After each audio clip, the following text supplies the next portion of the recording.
Israel രാഷ്ട്രീയത്തിൽ യഥാർത്ഥത്തിൽ അപ്രതീക്ഷിതമായ സംഭവ വികാസങ്ങളുടെ ഒരു പരമ്പര തന്നെയാണ് ഉണ്ടായിക്കൊണ്ടിരിക്കുന്നത്. അഴിമതിയിൽ മുങ്ങിക്കുളിച്ച ഭരണകർത്താക്കൾ ഭരിക്കുന്നതും ഗാസയിലെ മനുഷ്യരുടെ ശാപം പേറുന്നതുമായ ജൂതരാഷ്ട്രീയത്തിൽ ഇപ്പോൾ കാര്യങ്ങളാകെ പ്രതിസന്ധിയിലാണ് ഉള്ളത്. ഇസ്രായേൽ രാഷ്ട്രീയത്തിൽ ഖത്തർ ഇടപെടൽ നടത്തിയെന്നാരോപിച്ചുകൊണ്ട് ഖത്തർ ഗേറ്റ് എന്നറിയപ്പെടുന്ന അഴിമതിയുടെ വലിയ വെല്ലുവിളിയാണ് ഇപ്പോൾ ഇസ്രായേലിൽ നിലനിൽക്കുന്നത്. യൂറോപ്പിനെ തന്നെ പിടിച്ചുകുലുക്കിയ അഴിമതി കേസാണ് ഖത്തർ ഗേറ്റ് എന്നത്. പ്രധാനമന്ത്രി ബെഞ്ചമിൻ നെതന്യാഹുവിന്റെ മുൻ സഹായിയായ എലീസർ ഫെൽഡ്സ്റ്റീനാണ് അന്വേഷണത്തിന്റെ പ്രധാനപ്പെട്ട കേന്ദ്ര ബിന്ദു എന്നതും.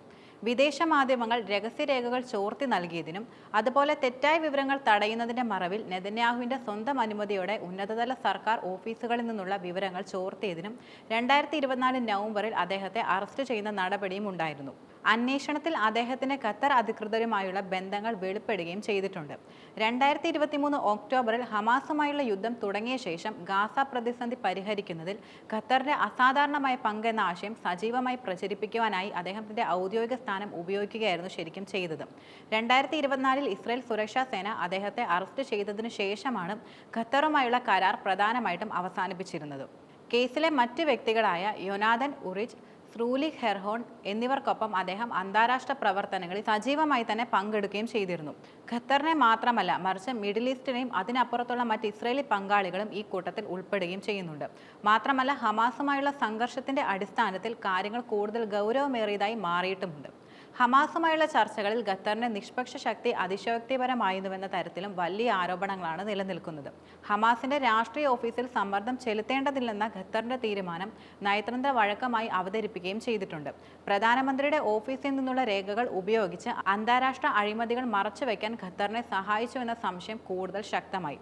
രഹസ്യാന്വേഷണ ഏജൻസികൾ പ്രത്യേക അന്വേഷണം എന്ന് തുടക്കത്തിൽ തരം തിരിച്ചിരുന്ന കേസും ഇപ്പോൾ കൂടുതലും പരസ്യമായി മാറി. സമീപ ആഴ്ചകളിലായി പുതിയ സംഭവ വികാസങ്ങൾ സംശയിക്കപ്പെടുന്നതിലേക്ക് വിരൽ ചൂണ്ടുകയും ചെയ്യുന്നുണ്ട്. ഇതിനെ തുടർന്ന് ഇത് പൊതുജന ശ്രദ്ധ കൂടുതൽ ആകർഷിച്ചു.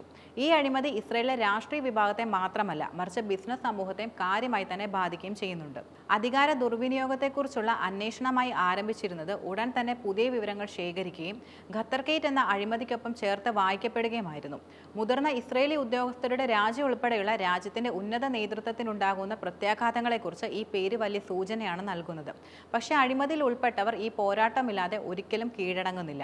ഇസ്രായേലിന്റെ വിദേശ ആഭ്യന്തര നയങ്ങളെക്കുറിച്ചുള്ള വ്യാജ വാർത്തകളെ ചെറുക്കാൻ ഈ രീതിയിൽ ശ്രമിച്ച നെതന്യാഹുവിന്റെ അനുമതിയോടെയാണ് അദ്ദേഹം പ്രവർത്തിച്ചിരുന്നെന്ന തരത്തിലുള്ള ആരോപണമാണ് കൂടുതലും ഉയർന്നത്. അന്വേഷണം വികസിപ്പിച്ചപ്പോൾ കാലക്രമേണ സംശയിക്കപ്പെടുന്നവരുടെ എണ്ണം 5ആയി വർദ്ധിക്കുകയായിരുന്നു. അവരിൽ മിക്കവരും പ്രധാനമന്ത്രിയുടെ ഓഫീസുമായി അടുത്ത ബന്ധം നിലനിർത്തുന്നുമുണ്ട്. ഖത്തറിന് ഹമാസുമായുള്ള അടുത്ത ബന്ധം കണക്കിലെടുത്ത് നോക്കുമ്പോൾ അന്വേഷണത്തിൽ ഉൾപ്പെട്ടിരിക്കുന്ന കണക്കുകളെക്കുറിച്ചുള്ള ഈ പുതിയ വിവരങ്ങൾ ഇസ്രായേലി പൊതുജനങ്ങളെ വളരെയധികം അത്ഭുതപ്പെടുത്തുകയാണ്. ഇസ്രായേലിന്റെ ദേശീയ സുരക്ഷാ ഭീഷണിയുടെ യഥാർത്ഥ വ്യാപ്തിയെക്കുറിച്ചുള്ള ചർച്ചകൾക്ക് ഇത് വലിയ തുടക്കവും ഇട്ടിട്ടുണ്ട്. രാജ്യത്തിനുണ്ടായ നാശനഷ്ടങ്ങളുടെ വ്യക്തമായ സൂചനയായിട്ടാണ് ഖത്തർ ഗേറ്റ് എന്ന പദം ആദ്യമായി ഉപയോഗിച്ചത് ബാറായിരുന്നു. കഴിവില്ലായ്മയുടെ മറവിൽ ബാറിനെ വേഗത്തിൽ നീക്കം ചെയ്യാനുള്ള നെതന്യാഹുവിന്റെ ശ്രമങ്ങൾ യഥാർത്ഥത്തിൽ തിരിച്ചടിയായി മാറി. പ്രധാനമന്ത്രി അന്വേഷണത്തെ തടസ്സപ്പെടുത്താനും അഴിമതി മറച്ചുവെക്കാനും ശ്രമിക്കുകയാണെന്ന സംശയവും സൃഷ്ടിക്കപ്പെട്ടു. ഇത് ബാറിന്റെ പിന്തുണയിൽ പ്രതിഷേധങ്ങൾക്കിടയാക്കിയിട്ടുണ്ട്. മാത്രമല്ല രാഷ്ട്രീയ സംഘർഷങ്ങൾ കൂടുതൽ വർദ്ധിപ്പിക്കുകയും ചെയ്തു. നെതന്യാഹുവും അദ്ദേഹത്തിന്റെ അടുത്ത വൃദ്ധവും ബാറിന്റെ ഡെപ്യൂട്ടികളെ അവിശ്വസിക്കുന്നുണ്ട്. എന്നാൽ പുറത്താക്കപ്പെട്ട ഡയറക്ടറുമായി പ്രത്യയശാസ്ത്രപരമായി യോജിക്കുന്നവരാണ് കൂടുതലും.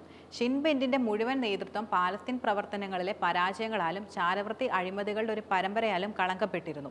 മാത്രമല്ല സ്ഥിതി കൂടുതലും സങ്കീർണമാണ്. ഈ മാറ്റങ്ങൾ നിലനിൽക്കുന്ന സാഹചര്യത്തിനിടയിൽ ദേശീയ സുരക്ഷാ മന്ത്രിയായി ബെൻ ഗൂർ തിരിച്ചെത്തിയത് ഏറെക്കുറെ ശ്രദ്ധിക്കപ്പെടാതെ പോയിരുന്നു. 2025 ജനുവരിയിൽ നെതന്യാഹുവിന്റെ സഖ്യം വിട്ട ബെൻ ഗൂർ ഗാസയിലെ പ്രവർത്തനങ്ങൾ കൂടുതൽ വർദ്ധിച്ചതോടെ സർക്കാരിൽ വീണ്ടും ചേരുകയായിരുന്നു. ഇതിനായി അദ്ദേഹത്തിന്റെ പുനർനിയമനം അംഗീകരിക്കാനാവില്ലെന്ന് എതിർത്ത ഇസ്രായേലിന്റെ അറ്റോർണി ജനറലിനെ തന്നെ നെതന്യാഹു മറികടക്കുകയായിരുന്നു. തിരിച്ചെത്തിയ അദ്ദേഹം നെതന്യാഹുവിന്റെ അനുസരണയുള്ളതായി സർക്കാരിന്റെ നിലവിൽ തന്ത്രത്തെ അംഗീകരിക്കുകയും ചെയ്തു. ഹമാസിനെതിരായ ആക്രമണം പുനരാരംഭിക്കാനുള്ള തീരുമാനത്തെ പ്രശംസിക്കുകയും അദ്ദേഹം ചെയ്തു. പതിറ്റാണ്ടുകളായി ആധിപത്യം പുലർത്തിയിട്ടുണ്ടെങ്കിലും നെതന്യാഹുവിന്റെ കരിയർ ഇപ്പോൾ പാർട്ടിക്കുള്ളിലും പ്രതിപക്ഷത്തിലുമുള്ള നിരന്തര എതിരാളികളോട് നേരിടാൻ വേണ്ടി മാത്രമായിട്ടാണ് നിലനിൽക്കുന്നത്. ഗാസയിലെ യുദ്ധം നീണ്ടു നിൽക്കുകയും സങ്കീർണതകൾ വർദ്ധിക്കുകയും കൂടി ചെയ്യുന്ന സാഹചര്യത്തിൽ അധികാരം നിലനിർത്തുന്നതിന് നേതാവും കൂട്ടരും ഇനിയും കുറെ കഷ്ടപ്പെടുമെന്നതും ഉറപ്പായ കാര്യമാണ്. അതിനുള്ള കാരണം ബഹുതലത്തിലുള്ള ഈ രാഷ്ട്രീയ കളിയിലെ ഓരോ നീക്കവും നെതന്യാഹുവിന്റെ നിലനിൽപ്പിന് തന്നെ നിർണായകമാകുമെന്നതിലും ഒരു സംശയവുമില്ല.